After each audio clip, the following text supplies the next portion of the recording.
Welcome back if you are a long-time listener, or welcome if you are a first-time listener. I am Father Roderick, and you are listening to The Break, which is my weekly podcast where I talk about movies, TV shows, talk about faith, about books that I've read, food and health, and technology and video games. And we've got quite a bit on our plate today. This episode is made possible advertisement-free thanks to my wonderful Patreon community, people that believe in my mission to reach out beyond the frontiers, the final frontier sometimes of church buildings. I've always worked as a bit of a missionary in the wide world that we can reach using social media. It's always been a joy, but I couldn't do it without the support and also the financial support of my patrons. So if you want to join that community and help me do this work, go to patreon.com/Father Roderick. And this week I want to welcome two new patrons, Maribel Lawrence, I hope I pronounced that correctly, and Edward Barrier, or Barrier, if you want to French pronunciation. Nevertheless, no matter if I pronounce that correctly or not, I'm so excited that you are now part of the community. I hope to see you on our Discord server, which is also one of the perks that you get as a patron. A nice community with so many friendly people, a bit of a safe place, like a lot of the places where you exchange ideas. There's always the risk that people will start muddying the waters, or you'll be attacked, and there's a lot of negativity on the internet, and we really are very vigilant that our Discord server is a safe place where you find support and like-minded people and no fights. It is a very peaceful, joyful, energetic place, and I have my Patreon community to thank for that. Do you know what's going on? This is what's happening in your world. Face it, Catholics rule. We got Boston, South America, the good part of Ireland, and we're making serious inroads in Mozambique, baby. You've taken your first step into a larger world. As always, at the beginning of the show, we look at the news and what's going on in the world. And of course, we are all shocked by the devastation that was caused by the earthquake, this series of earthquakes in Turkey and in parts of Syria.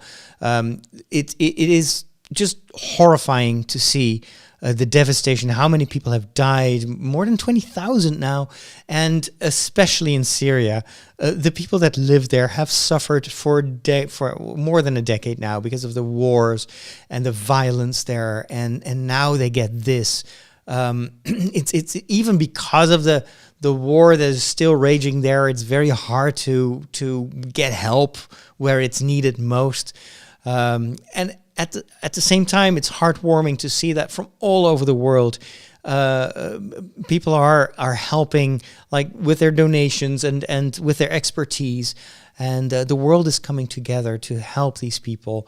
I never realized that Turkey was on a fault line like that, and apparently they've had earthquakes throughout history.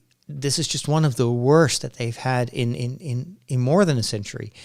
And as I mentioned, in Syria, it's even worse because that people is already suffering so much. So keep praying for them and see if you can do something specific to support the helpers that are there. And if you ever think, why does God allow things like this to happen?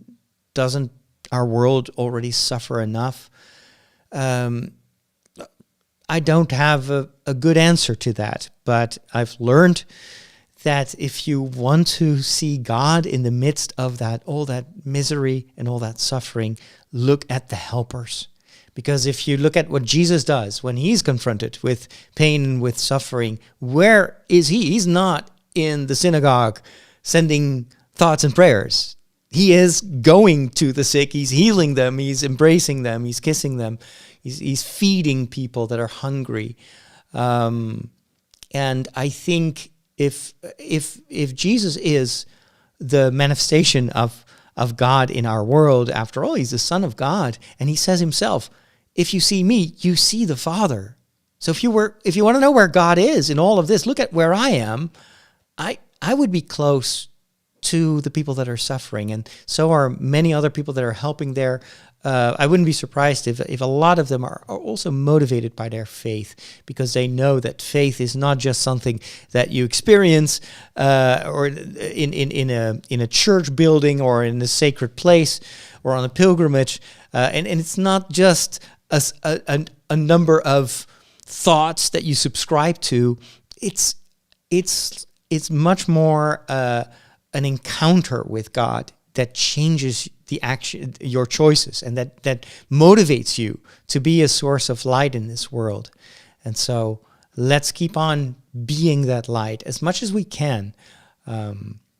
Speaking of earthquakes, there was also a metaphorical earthquake in the Catholic community, and it's very well possible that you've completely missed this. I'm actually surprised that there's not more news coverage.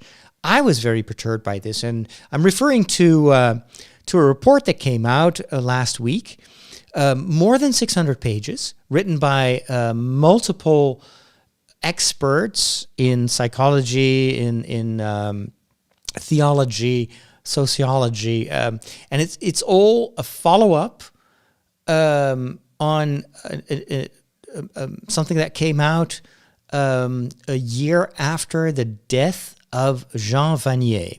Jean Vanier was the founder of a community called l'Arche in French. He was a Canadian, and l'Arche, the arch, literally means it's the ark, Noah's Ark, and he used that as a metaphor for the community that he founded, and that quickly started to spread all over the world, where mentally and intellectually disabled people, or people with mental, how do you say that nowadays? Anyway, you know what I mean. So, for instance, people with the syndrome of Down, and other people that for whatever reason didn't have their full intellectual capacities, live together with people, with healthy people, that and it's on the basis of equality. They live together, they form families, they live together. And Jean Vanier has been promoting this work for decades. He started this, I think, in the 50s even. And he was, for most of his life, considered to be a saint.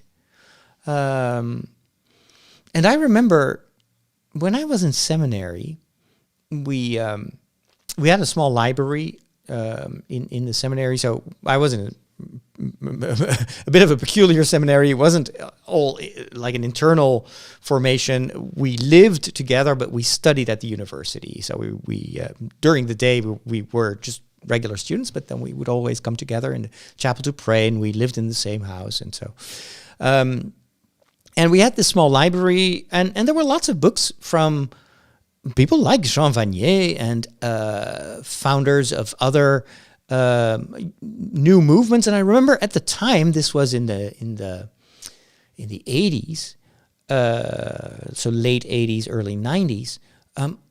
Almost everyone in the church was very hopeful when it came to all these new communities.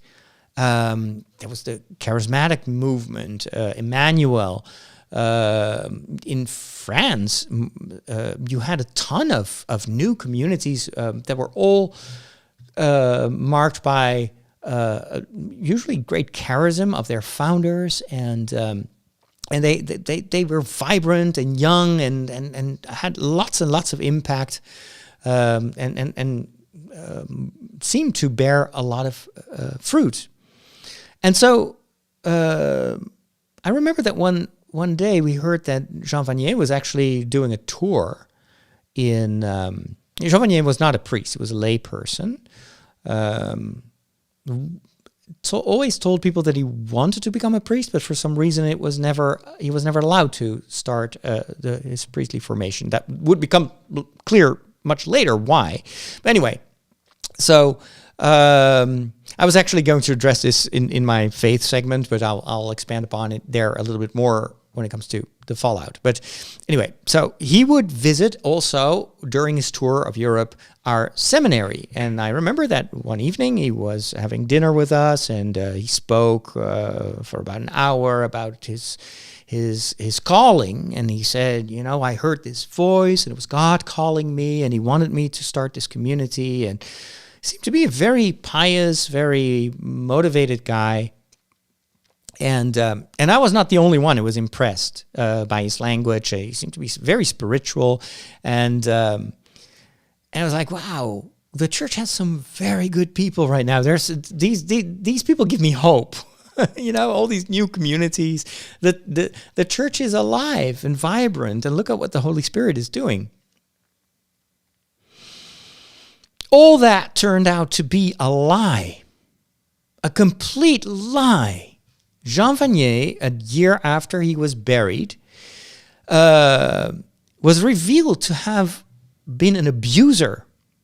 He had abused, at the time, this was in 2020, as far as we know back then, it turned out that he had abused more than 6 young women for long periods of time.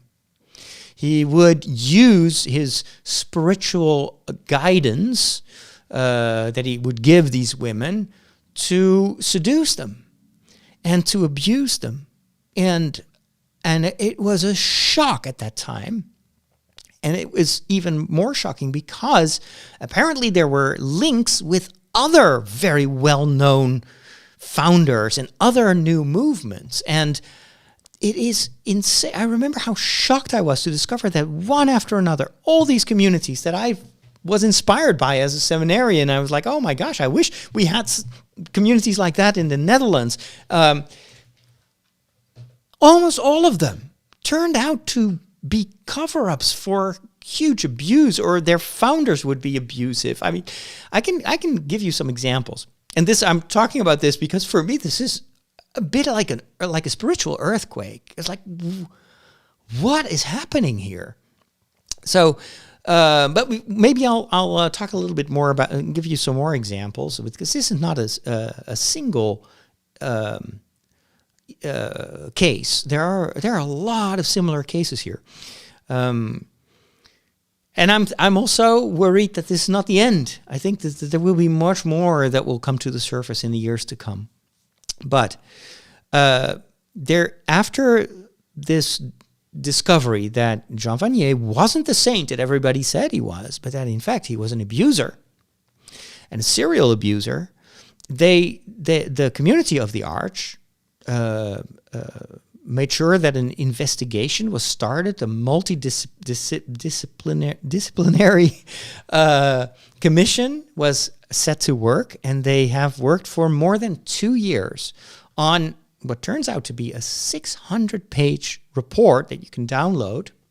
I've read it over the past few days, and it turns out it's much worse than we thought. He has abused more than 25 women that we know of, but usually what we know of is the tip of the iceberg, for the entire duration of his life, since the moment he started the Arch until the day that he died, and never showed remorse. And it turns out, and this is the insidious part of it, that he was using the Arch community as a cover-up. In fact, the report states that he founded the Arch to cover up his abuse, as a way to divert attention from what he was doing and what he has continued to do successfully for decades.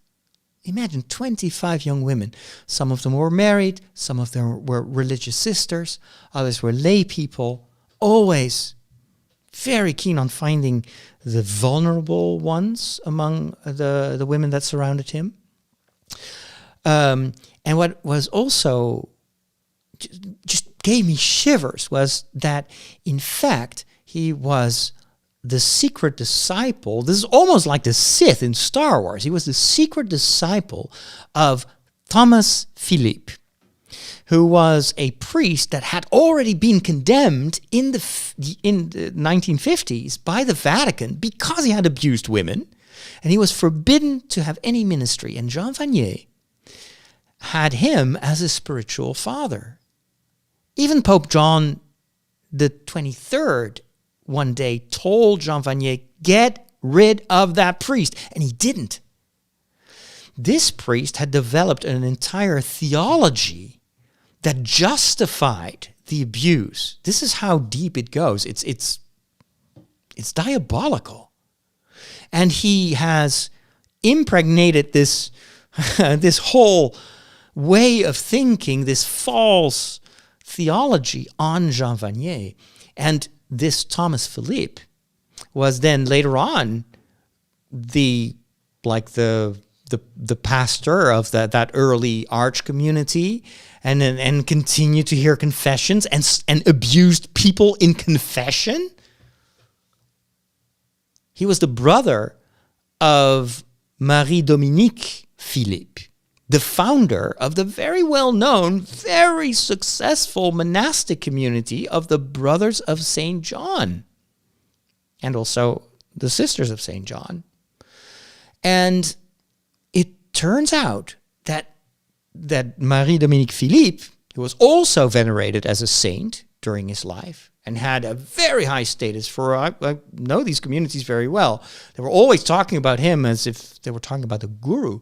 He too had abused multiple women with that same philosophy. And it was like a secret. They never talked about it. It's only in hindsight, when you know what their real theology was behind that you see the hints in what they write and the way they talk about stuff. But they kept this hidden for decades.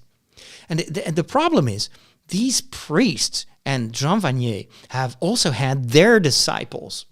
And so this whole report was written to figure out, how deep does the rabbit hole go?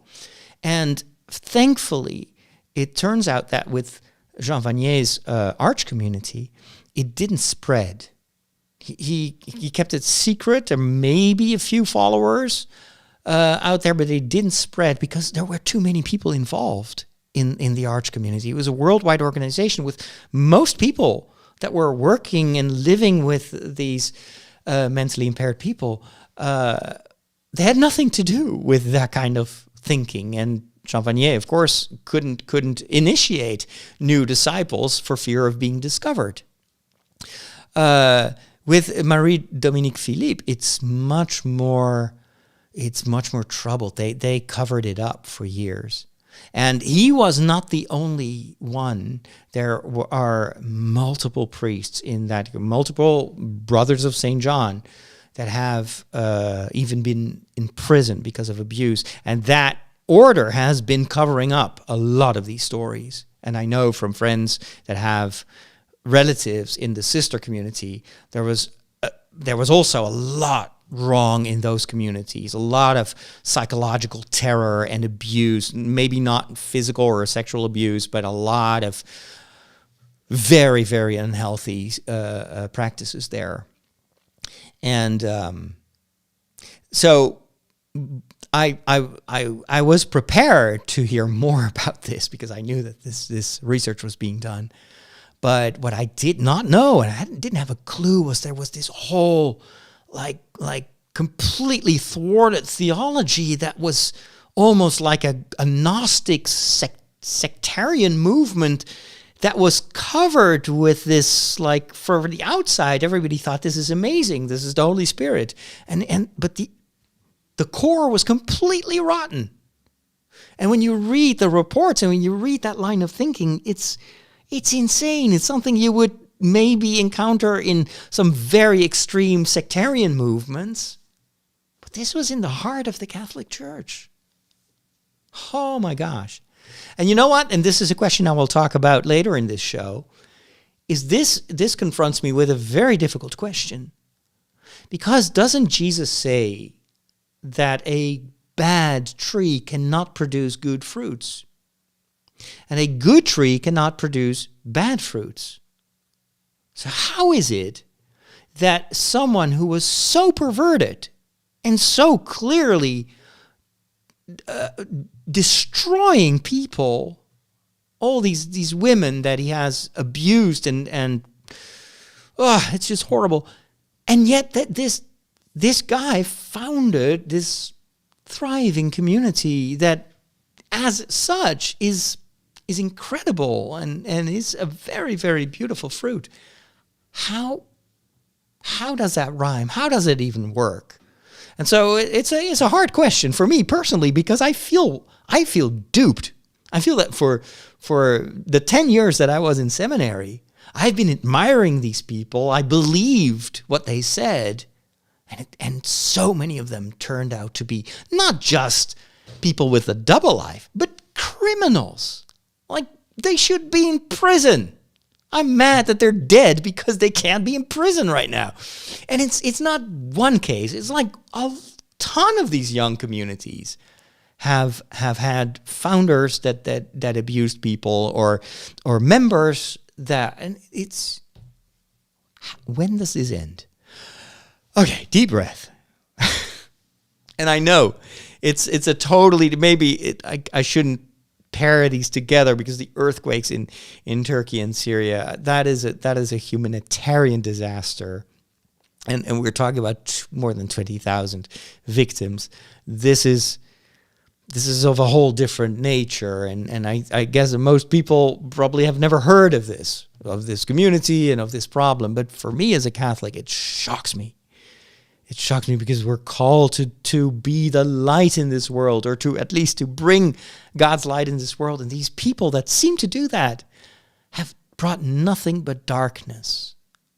It's very much like what you see the Sith do in Star Wars, like Palpatine, who seems to be this kind politician, and at the same time he's the devil. There's no one more evil than Palpatine / Sidious in the Star Wars stories. So apparently these stories talk about real stuff, because this is also happening in places where you would least expect it to happen. How do you not like movies? They're predictable. Like, the guy gets the girl, and that kid sees dead people, and Darth Vader is Luke's father. Not liking movies is like not liking puppies. They're fine. I just get bored and never make it to the end. You need a movie education. You need a movication. I'm gonna give it to you. All right, I'm trying to lighten things up a little bit. I know this was a bit heavy-handed, but this was weighing on my heart, and I feel like I would be just performing theater if I wouldn't start off with this, because this has really shook me for days. Especially if you read that report. Anyway, but let's talk about movies and TV shows. This is basically what I do whenever I see a lot of misery. Sometimes I just need to balance things. This is also something I would recommend to you, that there is a risk. We're so connected, and there's so much news, and a lot of it is bad news, let's be honest. And if we inundate ourselves, we may have that feeling, but I need to stay up to date. We have fear of missing out. I need to follow this. This is important. And often it is. But too much can be too much. You should not forget that we are all empathetic people. God has given us the ability to place ourselves in the position of people that suffer. And we suffer also we carry their cross in a certain way, even if it's only by praying for them and thinking about them. But we are not the Messiah. There is a limit as to what we can carry. And because being very close to people that suffer a lot also causes us to suffer. I mean, it can make you cry sometimes, what you see on TV.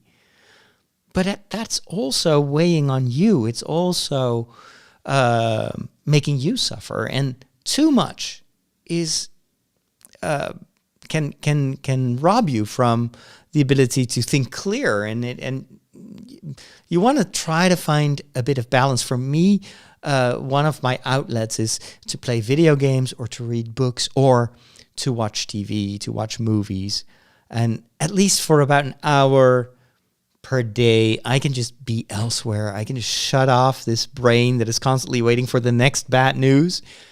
And this is probably also why I tend to go for stories that are uplifting. And I rarely watch war movies or horror or depressing stuff because there's already so much of that in the news. So instead, I love good fiction. I love fantasy. I love superhero stories. So let's talk about a few of those stories. First of all, The Bad Batch. If you've been following my live streams over the past few weeks, I've done some reviews here and there of this animated sequel to the Clone Wars, following a group of clone warriors that were slightly different. And so clones obviously should be clones. They should all be the same. But these 5 clones are very different from one another. They each have their strengths and weaknesses. And because they're so different, the chip in their head that Emperor Palpatine used to reprogram all his clones and to turn them into an army that would kill all the Jedi, they were spared. That it didn't work. And so we follow their adventures. It's a very cool concept. It works really well. But this second season has been a bit, had its highs and lows, and I was a bit on the fence. There was one very good episode. A lot of the other episodes were very much felt like filler, not very important, didn't really evolve the story or the characters. But man, they turned it around in the mid-season finale, which was a 2-parter, and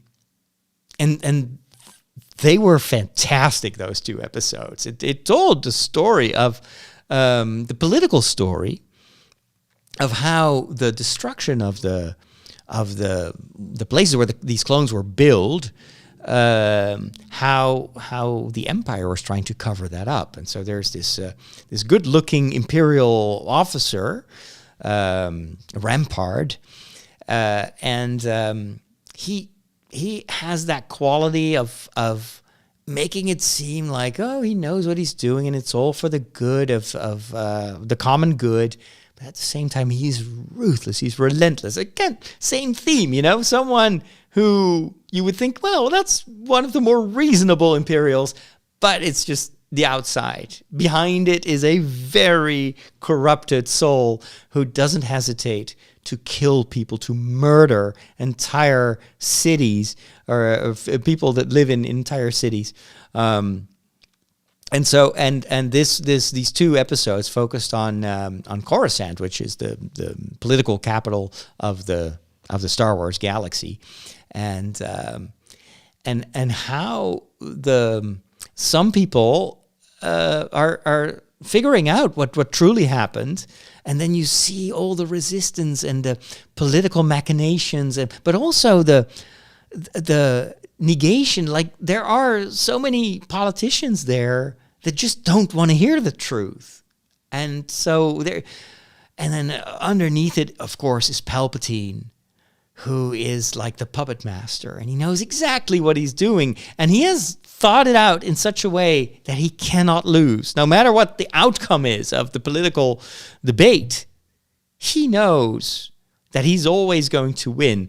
And I thought it was masterfully done. It's also very scary because you're like, oh my gosh, yeah, that does mirror sometimes our own politicians and the way that we react to the things that are happening in the world. And sometimes we also close our eyes and our ears because we just don't want to believe that things are wrong. And so we then let it let evil spread and until it's too late, and then we cannot. Then it's a bit like the rise of Hitler, where some politicians were like, well, we need to work with this guy. We need to, he's doing terrible things, but let's see if he's got a reasonable side. And then of course he didn't.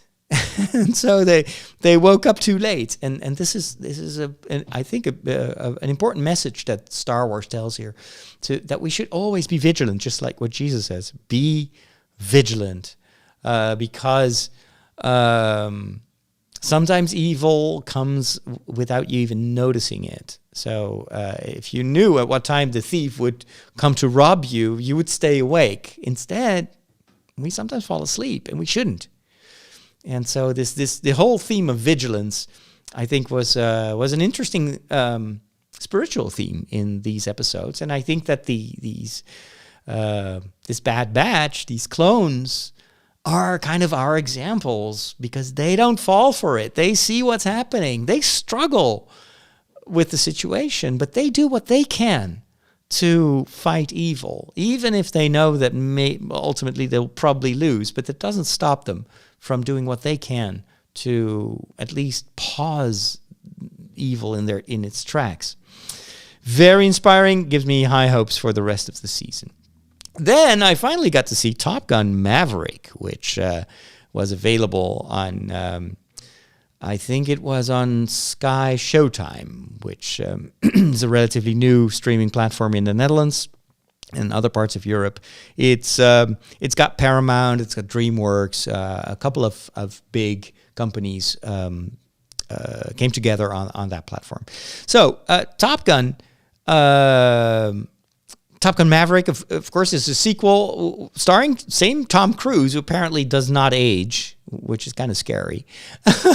But he is now a bit older, but really doesn't look any day older than he was in the first Top Gun movie. The first Top Gun movie was very impressive and weird, really weird. I remember seeing it, maybe even in movie theaters at the time, and I couldn't stand the slow stuff in it. I love the flying and the action, but then all the romance, oh my gosh, these eternal sunsets and all the cheesy 80s music and just very, I don't know.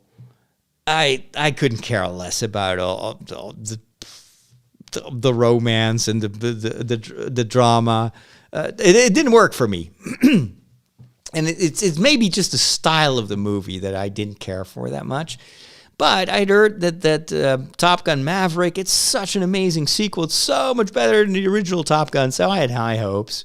And sometimes that happens when I put the bar super high.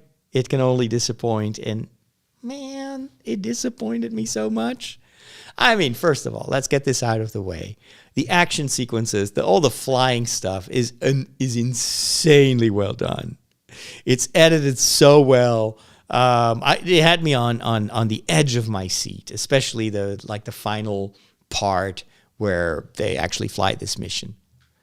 Okay, so that was amazing. Also, knowing that a lot of what you see is real. They really put Tom Cruise in a fighter like that, and so it gives this very realistic, visceral quality to the images. Of course, they also used a lot of CGI to touch up the footage, but it worked. It worked really well.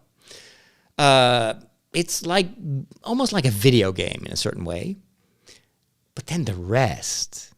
Oh, and I don't understand because I think I'm the only person on the planet, but it was so cringe-worthy, everything. It was like, oh my gosh, this is even worse than the first movie. It's like you meet this woman that apparently Tom Cruise has been in a relationship with or had feelings for in the past, and the way they introduce her and her daughter seems to imply that you'll know her, of course, from the first movie. But then I was like, no, she was not in the first movie. Turns out, no, she wasn't. This is a completely new, fabricated character. But then they introduce her as if we should know all about her. And I'm like, yeah, no. Then you have the introduction of all the pilots. And like there's one token woman. All the rest are these young guys, you know this because of what we know about Tom Cruise. Everybody is more or less the same size as Tom Cruise. Tom Cruise is a hobbit. He is smaller. I am not tall, but he is even smaller than I am. And so when they cast movies with Tom Cruise, they always cast actors that are his height, or preferably even a little bit shorter than he is, so that he looks big. Doesn't always work, because sometimes, and you can tell this from the way they film it, they use some trickery to kind of hide the fact that Tom Cruise is basically Gimli, or Gimli-sized. But Anyway, what was I going to say with this? Oh yeah, so you've got all these young pilots that are the age that Tom Cruise had when he did the first Top Gun.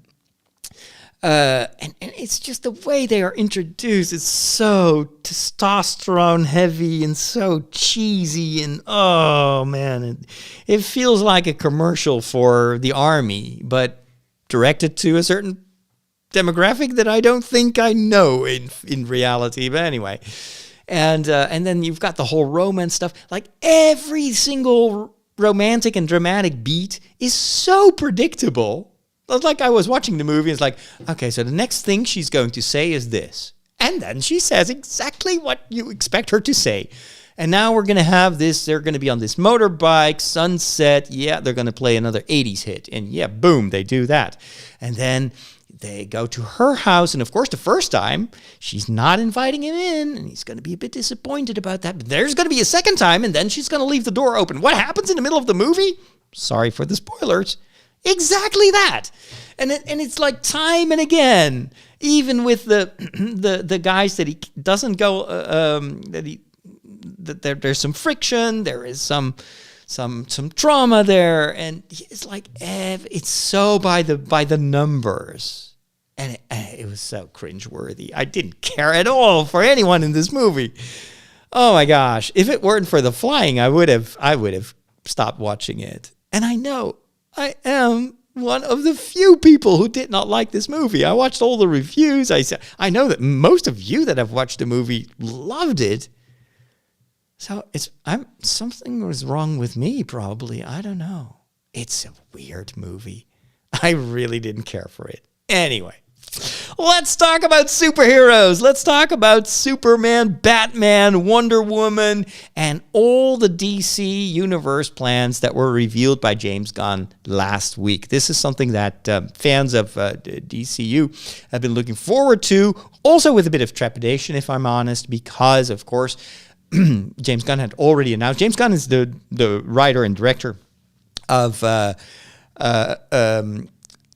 some of the most successful Marvel movies, like the Guardians of the Galaxy, which I absolutely adore. The first Guardians of the Galaxy, I've watched it at least 10 times. I love that movie. But James Gunn has also directed a couple of DC movies that I didn't care for that much because it was more violent, more, I don't know. DC has always been a lot darker than Marvel. And I've always had mixed feelings about it. I mean, I like what Snyder tried to do. Snyder? It's probably Snyder. But his cut of the Justice League movie, it was pretty impressive. I actually liked where they were going, but it was a bit depressing and a bit dark, and it's on purpose. James Gunn has then gone on to direct, Suicide Squad, which was so violent and so vulgar, and that didn't do much for me. He also directed and wrote kind of like a spin-off television series. So I have mixed feelings about James Gunn. So I don't know where this is going. And I want this reboot. I think it's time for the DCU to start over. And I was actually encouraged by what he said, that he wanted to go back in time a little bit and present as a younger Superman. That's why Cavill was out, a younger Batman. And but nobody really knew what he was going to do. All right, let me go over what was announced by him. First of all, we have a Superman movie, and I love that. Finally, a new Superman movie. And I want it to be completely different from what they did before with Man of Steel. It's going to be in theaters right now. That's what they have scheduled on July 11, 2025. So that's pretty soon. They should be starting to film very quickly because, of course, this is also going to require quite a bit of post-production with special effects. It's called Superman Legacy. This film will be written by James Gunn, probably already is written, and will focus on Superman balancing his Kryptonian heritage with his human upbringing. And James Gunn said, I want this to be classic Superman, like the embodiment of the American dream, of all the great, bold, positive values that Superman has always embodied. And I'm thinking, yes, finally, that is the Superman that I grew up with. And I think the world needs a superhero that represents this hope instead of being like this messed up, traumatized, guy that we saw in Man of Steel. Then, and this was like, I don't know what to feel about that. There's going to be another film called The Authority, where Wildstorm characters will join the DCU as members of the Authority that takes matters into their own hands to do what they believe is right. And these are not going to be good guys. They're going to be, gray, maybe even dark in a certain way, and they definitely use violence to fix what they see as broken. This may be social commentary, because we see that happening in our current day and age quite a bit.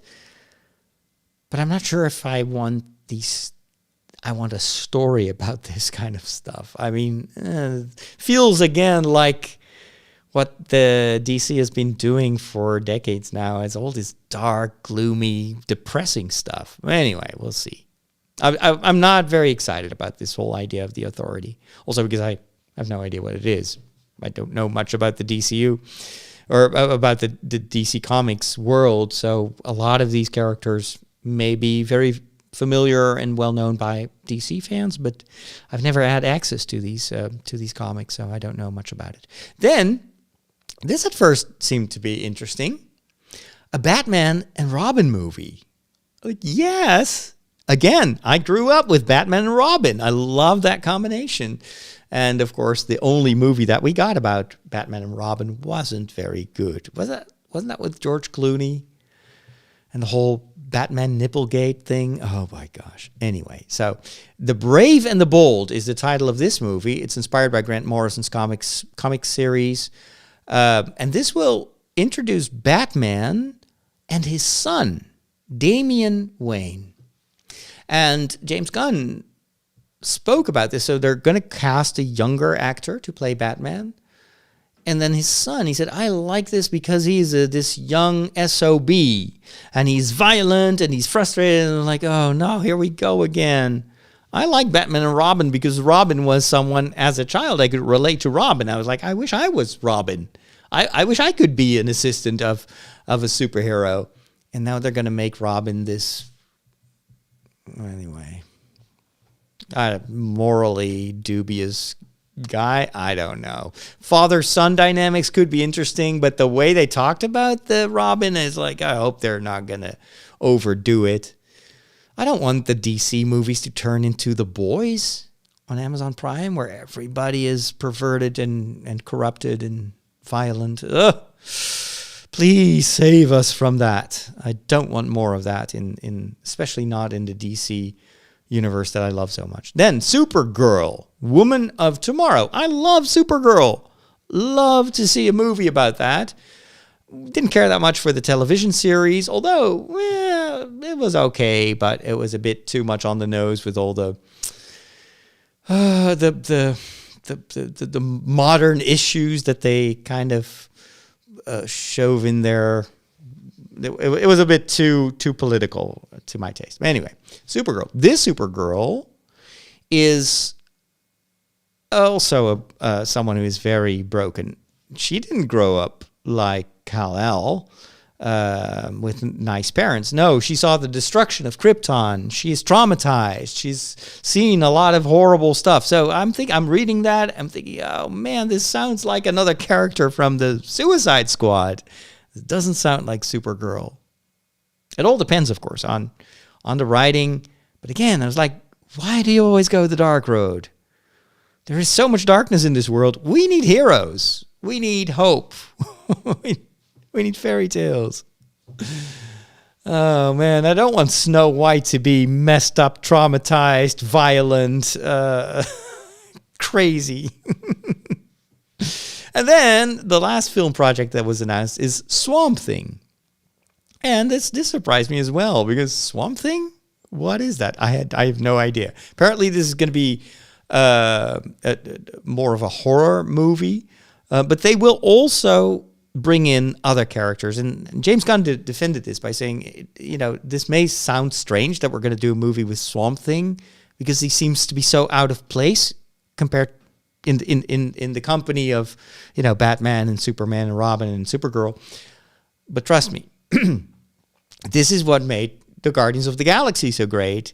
Everybody said this is never going to work. You cannot have a talking raccoon next to a talking tree next to a human actor. It's not going to work. But it was exactly because it was this strange combination of characters that on paper don't really go together. That was what made Guardians of the Galaxy so great. So I have faith that if there's someone who can pull this off, then James Gunn is probably the guy. So I'm mildly optimistic about this. Then they're not only going to bring us movies, but also television shows. And I think they're going to do 2 movies per year, 2 television shows, something like that. So there's going to be this steady output of new stories, and they will all be interconnected. Television projects, I'm going to speed up a little bit. It's Creature Commandos, 7-episode animated show with Amanda Waller, who is also in that Amazon Prime series that I can never remember the name of, or was it HBO series? I don't know. Anyway, doesn't matter. I don't think Amanda Waller is a very interesting character. She's just in charge of the superheroes, and I don't know. Then there's going to be a live action series also based on the character of Amanda Waller, played by Viola Davis. Peacemaker. This particular series, Peacemaker, is this television show that's oh man, it's like The Boys. It's too vulgar and too violent for my taste. Anyway, then Booster Gold, where it's a guy from the future who uses technology from his future to pretend to be a superhero in present day. That sounds interesting.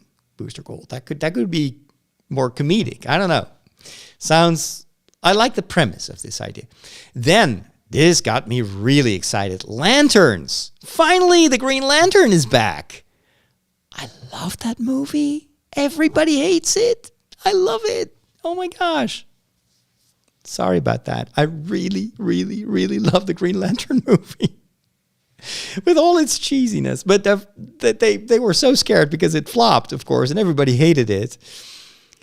But now they're finally going, and I know these Green Lanterns, I know this Greg Willits is a huge Green Lantern fan, and he said, oh my gosh, there's not just one Green Lantern, it's this entire guild of Green Lantern superheroes. It's amazing. And apparently we're going to see 2 of them in this series. It's going to focus on these intergalactic cops, Jon Stewart and Hal Jordan, as they uncover a dark mystery. So it's going to be more of a detective type show, which is interesting. It's a different genre.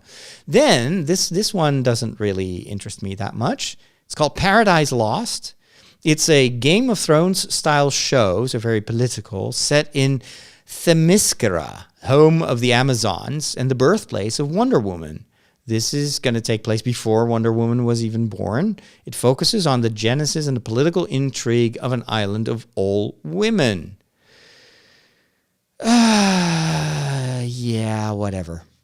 We saw a lot of Wonder Woman's home planet at the beginning of 1984? No.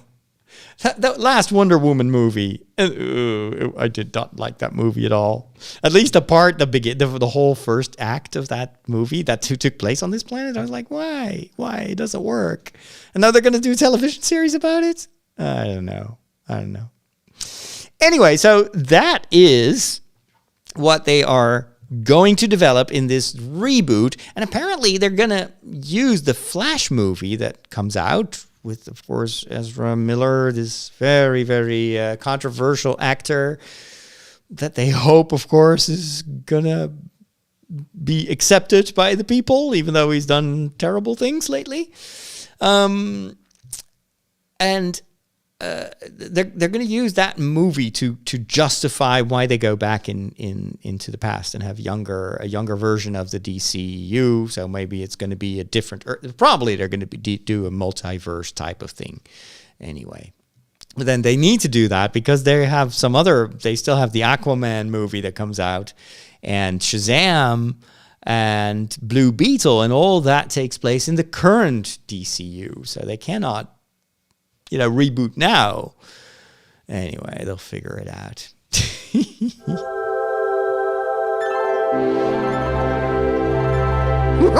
Catholics rock! I realize that I've been talking so much about James Gunn and Top Gun because I hesitate to talk about what's coming next. Catholics can be a peculiar bunch. No meat on Friday. Oh, meat? What do they eat? Light bulbs? Because for me, the question that I wanted to talk about in a peculiar bunch, where we talk about all these strange Catholic things, is a very personal one and a difficult one. Man, you guys got more crazy rules than Blockbuster Video. So at the beginning of this podcast, I talked at length about the report about on Jean Vanier and his abuse and the cover-up of that for decades, and his entanglements with Marie-Dominique Philippe and Thomas Philippe, these two Dominican priests that also adhere to the same sectarian, crazy theology that terrible. It's really diabolical stuff. Anyway, but my big question after reading this report and knowing about all these other communities, and let me give you some example. Life Team, super successful, amazing initiative, wonderful communities, very popular. But the founder, I think he was even defrocked. He was an abuser. I think he's been in jail.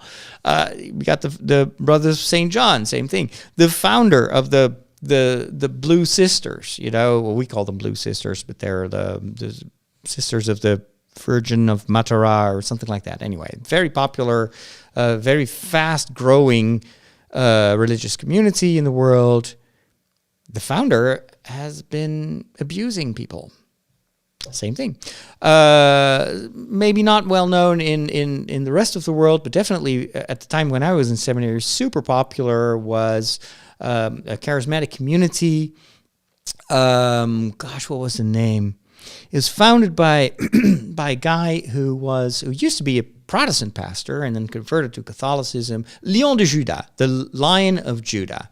And I think they later rebranded after the first abuse came out. Anyway, I remember that we had an entire magazine. These guys were so good with their publicity. They had this monthly magazine, and it featured like photos of like prayer and adoration, and it was very colorful, and all these famous people that founded that hope-giving community. They wrote these amazing meditations. I would devour that magazine. I was like, oh my gosh, this is the future of the church. I so wish I could be part of that community.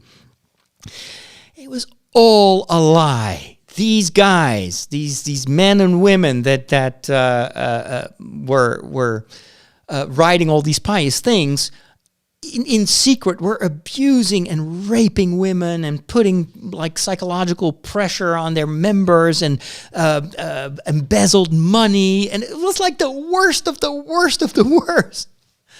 Like the mafia movies like The Godfather are like spiritually enriching experiences compared to this kind of stuff. And I was like so shocked that a community that presented itself as like what's not to love, and on the inside it was so corrupted. All these people, the priests have been defrocked. These guys have abandoned the church. They oh my God, they've been in prison and everything. All right, so there's that. Then you had, this priest, this Franciscan monk, a father, who worked for EWTN. He used to have his own talk show. And I remember back in the days when I was beginning with podcasting, we were invited to visit the headquarters of EWTN, and we would be guests in his talk show. And everybody told us, "Oh, it's amazing! He's so good. That is such an amazing guy." And I mean, what's not to love? Again, a Franciscan father, a priest who is, he's funny, and he does a talk show. It's amazing. You should be so honored. And I still remember I'd never been to EWTN. Of course, I was very familiar with EWTN, but never visited their place or been in contact with them. And I remember that when we were rehearsing or like meeting that particular priest, I didn't like him at all. Behind the scenes, he was I immediately gave me bad vibes, like arrogant, uninterested. And then when we were on air, on TV, and there was an audience clapping, all of a sudden he's the nice talk host. But after having seen him behind the scenes, I was like, yeah, that's a different person. You're playing a talk show host, but that's not you. And then a couple of years later, I heard that he had abused people, and he was kicked out of the order, and he was kicked out of the priesthood, and he abandoned the Catholic faith, and he started his own denomination, whatever, business. And if you Google him now, it's like, oh my goodness, how low can you go? And then like days after it came to light what he had done, like EWTN completely erased his existence. Every reference to him was removed from the website. All his programs were no longer available. So the show that I was part of was never, I don't think it was even aired. And you cannot find it anymore. And again, it's like the shock that must have been for, people that always thought EWTN, what's not to like? Mother Angelica is like the future of communication, of Catholic communication. And the list goes on and on and on. So my question is, and my personal question, how can this happen? How can bad people, evil people, criminals that should be in jail, how can they still bear fruit? How can they still evangelize and build communities that also have a lot of good in them? I mean, I was very critical about some aspects of the Brothers of St. John, and I'm still very critical of certain tendencies and certain people that I know of that community. I'm also very critical, as you know, if you listen to The Walk, I have a lot of reservations when it comes to these Blue Sisters of Matara. It doesn't feel good. And I can't put my finger on it, but But at the same time, I also have to be honest, there are so many good fruits of that. There's so much true devotion, and there are saints in those communities. So I don't want to judge the entire community based on the sins of their founders. But it does make me anxious because I'm thinking, in my life as a priest, the first 10 years and the 10 years that I was in seminary, I was thinking, I'm so grateful that I live in these times because the Holy Spirit is renewing its church. And it makes me so excited, and I see so much growing, and and then the rest of my priesthood, starting with the scandals in Boston and the church abuse, and then the dominoes started to fall, and all these new movements and congregations, they all turned out to have like incredible cover-ups. My own, we also in almost every diocese, in every country now, every year there are going to be more discoveries. I mean, the worst is still to come in Italy and in Spain, like all these countries where the church has been dominant for decades and had a tight grip on the populace. Now it's all coming to the surface, no matter what they try to do to keep it under wraps, because that's what's happening in Italy. Those bishops there, they should know better. They should have learned from other countries where we have gone through all this, and yet even in Italy, there's still tons of bishops and archbishops and cardinals that are trying to keep things quiet and are in denial. This does not happen. This happens in the Netherlands because, of course, these people had already abandoned the true faith for decades. So no wonder it happens there. No, it happens everywhere where people have unchecked power, because it's never a sexual problem. That's just a symptom. The true underlying sin is pride, it's abuse of power, thinking you are above God. This is what happened with Jean Vanier and with Thomas Philip and Dominique Marie Philippe. They had constructed a false theology to appease their own conscience and to justify what they did, destroying the lives of these women that they preyed upon. And no regrets, no conversion, even though they knew that they were going to die and God was going to look them in the eye. And they believed their own delusion. How can this happen? Why does God allow this to happen? How should I interpret what Jesus says about the good tree who cannot produce bad fruits? And how can a bad tree produce good fruits? Because that seems to be the case. Now, I don't have a final answer to this, but I have two thoughts that came to mind while I was reading this report. First of all, I'm so glad that they put all sorts of different experts on this, because we need to understand how this mechanism works, because it keeps repeating itself all over the globe, which means this is a structural, systemic problem. And unless you go to the core of the illness, we will never be able to cure it. We will always be able. We will always stay put at trying to repair the symptoms. But this problem should be uprooted and should be taken out. That the entire cancer should be removed. But you need to understand. So this is why this report is so important, and they did a terrific job, even with the limited information that they sometimes had, because, of course, some victims don't want to talk, and not everything in the archives was made public to them. But I think the analysis, in many ways, is very interesting and insightful. One big thing was I found something that Jean Vanier himself often said in his talks. First of all, of course, he was just lying. This whole story about I heard the voice of God, I mean, that sounds fantastic, but it's a total fabrication. He just wanted to have a cover for the abuse and to be able to bring back Thomas Philip, his spiritual father, so they could both continue their abuse. But he talks about, in one of his interviews, about discernment. And this is interesting. He then says, how do I know what God wants me to do?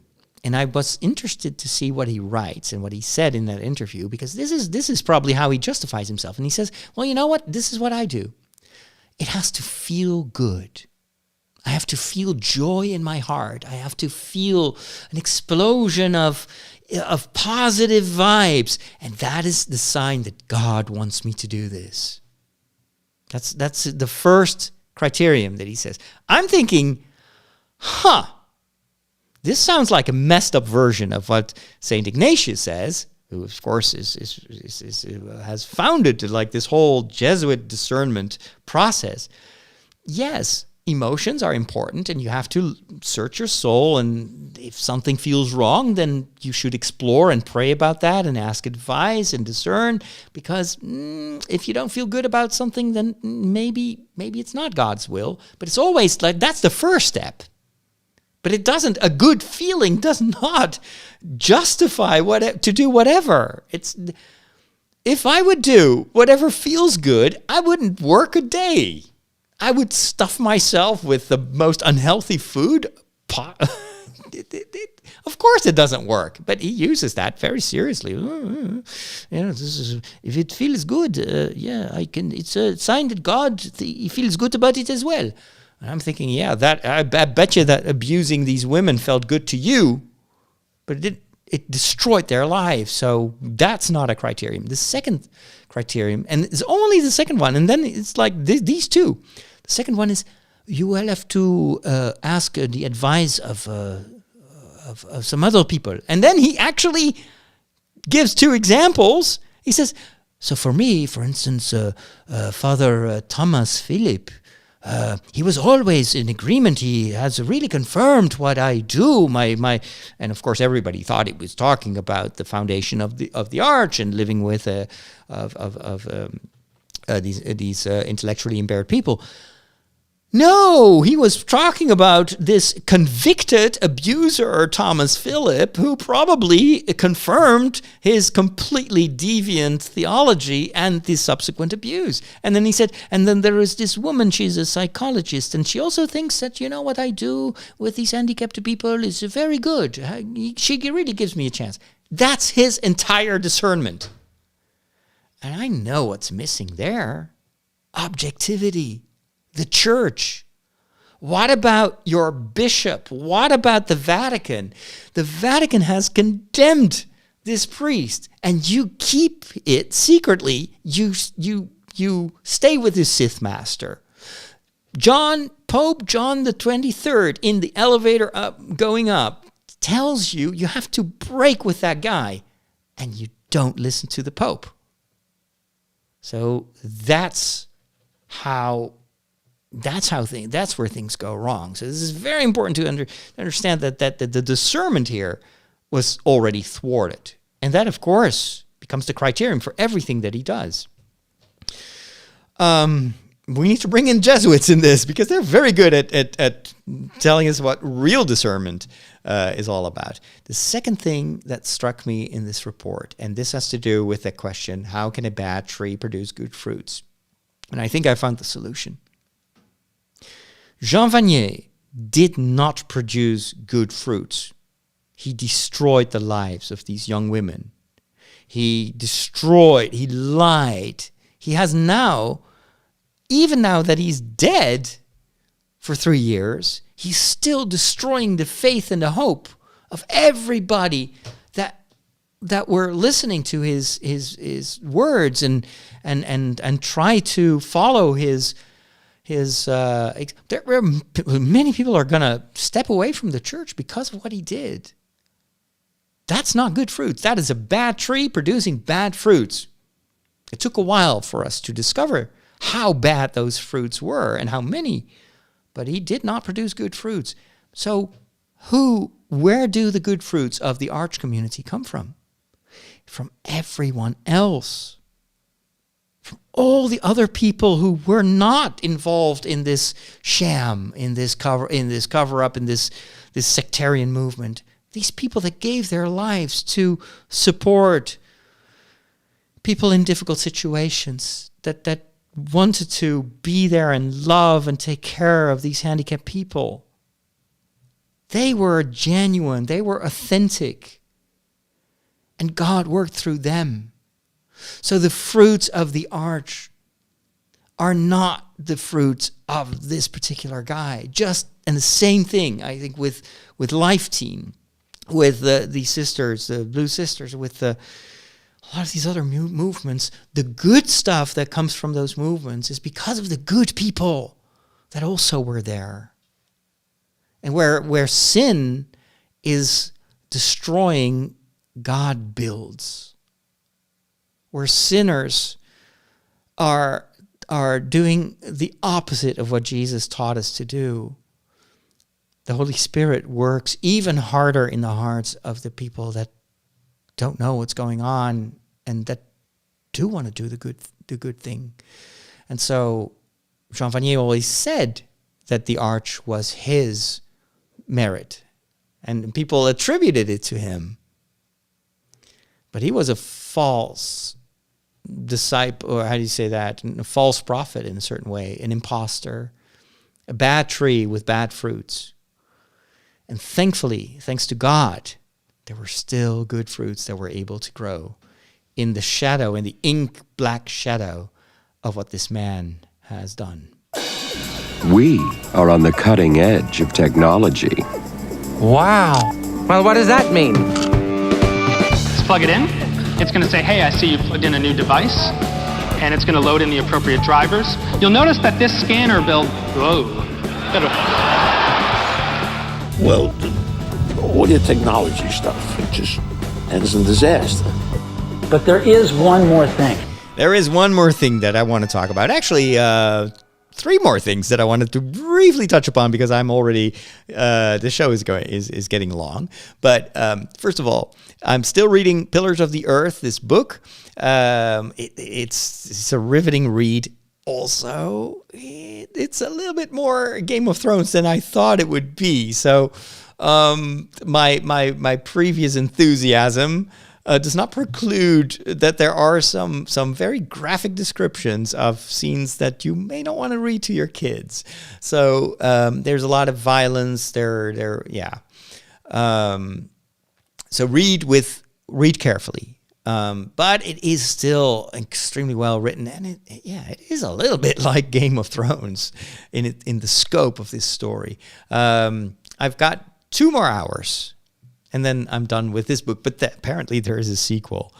It took me longer to read than I thought it would, so I'm a bit hesitant to begin reading Sanderson's Mistborn series and The Way of the Kings, and those are all books that are just as beefy as Pillars of the Earth. On the other hand, I really enjoyed the long read and immerse myself for more than a week into a story like this. So yeah, we'll see. I'll keep you up to date with what I will read next week. Then, speaking of books, of course, you know I'm a huge fan of the Harry Potter books. Not so much a fan of J.K. Rowling. Especially not the way that she presents herself. Of course, I'm not telling you anything new, but there's so much controversy about what she says, what she does, how she says what she thinks, and so this has kind of spoiled the franchise for a lot of people. Like, again, it's the same thing. How can a bad tree produce good fruits? Should we still like Harry Potter, which many of us grew up with and love dearly, when we have so much issues with the author nowadays? And well, she didn't manifest herself like this when she was writing the Harry Potter. So is it still okay to like Harry Potter or not? This is at the center of the whole debate around this new video game that just came out this past week. And I've been playing it yesterday evening, called Hogwarts Legacy. I've been looking forward to this game for years. Ever since I saw the first blurry demos of what the game would look like, I was in love. And I was like, this is going to be so cool to be finally walking around in the world of Harry Potter, in Hogwarts Castle, to visit the common room of Gryffindor, to immerse myself in that world that I love so much. But at the same time, it was also, I understand that not everybody is excited about this because, of course, J.K. Rowling is getting royalties from the use of her brand and the Harry Potter story. So is buying this game not also implicitly supporting her thoughts? And again, I'm not telling you what to think of what she says, but I can see why people are upset with what she says and how she presents herself. But at the same time, I was conflicted because I do believe that Harry Potter as a story has so much value. It's so not only very well written, but there is so the message of the story is so good. And should you throw away a story that in itself is really incredibly important and has so much to say, because the author on another level is behaving in a way that you don't like? This also was a bit of a controversy with Ender's Game. The writer of Ender's Game and the whole series also kind of fell from grace for a lot of people by stuff that he said and did. And so when that movie came out, there was a cry for a boycott, just as we have right now with Hogwarts Legacy. I'm not going to make a judgment on this. I can understand where the pain comes from, because it's an open nerve for a lot of people. That J.K. Rowling, by the way that she expresses herself, is touching, and it's clearly a big open wound for a lot of vulnerable people, and I think that's important to listen to what they have to say and to empathize with maybe their rejection of this game and what J.K. Rowling stands for and where she profits from. On the other hand, I also believe that Harry Potter as a story has a lot of what I don't see much wrong with Harry Potter as a story. And so for many people, Harry Potter is a story that marked their childhood, that was a safe place. Can you refuse that to them? And the same with this game. I was like, for me, I started to play this yesterday evening, and I thought it was one of the most amazing games that I've ever played. It's so cinematic and a wonderful story and so well done. It's magical. It's absolutely magical. And I love that world. And I love the stories. I love the characters. So am I bad now because I want to play this game? I don't know. I think the debate will probably continue for a long time, but I feel like what I try to do is to listen, to be respectful, to try to understand both sides. And I hope that people also understand the side of the fans that still love Harry Potter, even though they may actually have issues with J.K. Rowling. But they separate this, and, well, yeah. I hope there is respect for those choices as well. The last thing we need is people attacking each other, hating on each other, because you don't think like I think. There's so much of that culture right now on the internet, and it's unless you do exactly what I would do in your situation, then I'm going to hate you. I'm going to condemn you. I'm going to interrupt your live streams of this game. That is not helping the world. It's not helping anyone. It's actually fanning the flames of what the Harry Potter stories is indicating very clearly as such a clear and present danger for our society. It's this hatred between muggles and non-muggles, between wizards. It's what Voldemort constantly does. Is, if you don't join me, I'm going to destroy you. These stories are moral stories that warn us against this line of thinking, and now I see on both sides people behaving exactly like what the books warn us against. Anyway, final thing I'm going to say, then I need to go. Lego Rivendell. Oh my gosh. Amazing. That set. It's way too expensive. Far above my pay grade, but man, it looks great. To have this little Rivendell scene and the Council of Elrond and all the little minifigures. I was hoping it was going to be a micro build like the Hogwarts Castle, which is still, I think, the most amazing Lego set ever made. Instead, they opted for something minifigure size. That's fine. But I love that Lord of the Rings is back in Lego, and I hope we're going to see more sets because it's been too long, and Lord of the Rings deserves Lego. All right, my final thought of the day is from Superman, one of the comics. Dreams save us. Dreams lift us up and transform us. And on my soul, I swear, until my dreams of a world where dignity, honor, and justice becomes the reality we all share, I'll never stop fighting, ever. Says Superman. You gotta love the guy. Thanks for the privilege of your time, and we'll talk soon. Thanks to my patrons, and have a wonderful rest of your day. God bless.